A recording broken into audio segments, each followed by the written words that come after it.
वृश्चिक एस्ट्रो के प्रिय दर्शकों, जरा ध्यान से सुनिए। कर्जे से बहुत ज्यादा परेशान हो या किसी व्यक्ति ने आपका पैसा ले लिया है, दे नहीं रहा है, आपकी मेहनत की कमाई, आपका ही पैसा आपके सामने रुका पड़ा है, आपको मिल नहीं पा रहा है, तो आज आपको बताते हैं एक ऐसा महाशक्तिशाली चमत्कारी उपाय जो आपको ऐसे रिजल्ट देगा कि आप खुद ही आश्चर्य में पड़ जाएंगे। जी हाँ, सैकड़ों लोगों पर यह उपाय हमने करवाया और उन्हें अच्छे परिणाम मिले, पॉजिटिव परिणाम मिले, तब हम आपको यह उपाय बताने जा रहे हैं।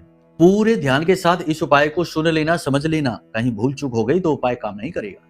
तो अब ध्यान से सुनिए उपाय, लेकिन इससे पहले हम आपको एक बात बता देते हैं, सूचना दे देते हैं कि अगर आपकी कुंडली में छठा भाव दूषित है या मंगल बद का है या फिर 10वां भाव, 7वां भाव, 9वां भाव, 11वां भाव और दूसरे भाव में पाप ग्रहों की योग युतियां हैं या दृष्टियां हैं, तो आपके जीवन में धन का अभाव बना ही रहेगा। जी हाँ, बहुत सारी और भी स्थितियां परिस्थितियां हैं, उन्हें देखना पड़ता है। तो सबसे पहला काम आप ये करिए कि अपनी कुंडली का आकलन कराइए।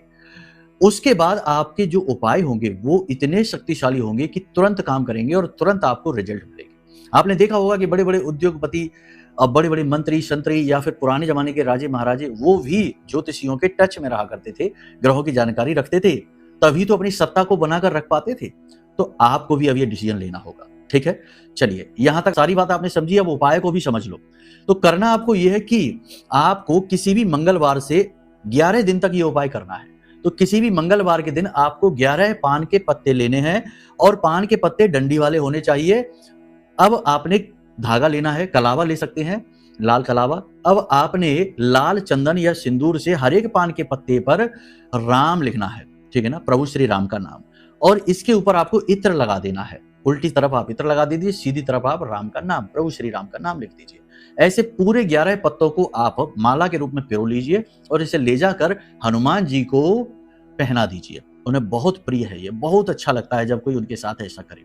और एक मीठा पान का बीड़ा हनुमान जी को अर्पित करिए और गुड़ चने का प्रसाद चढ़ाइए और वहीं बैठकर 11 हनुमान चालीसा का पाठ करिए, एक बजरंग बाण का पाठ करिए और हनुमान जी को अपनी कथा व्यथा बताइए कि प्रभु हमारी ऐसी ऐसी समस्या है, कर्जे से हम परेशान है, इससे हमें मुक्ति दिलाइए, या इस व्यक्ति ने हमारा पैसा ले रखा है, इससे हमारा पैसा दिलाइए।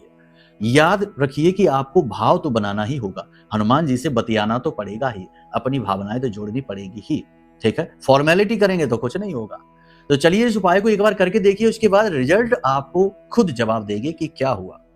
प्रेम से बोलिए जय माई की।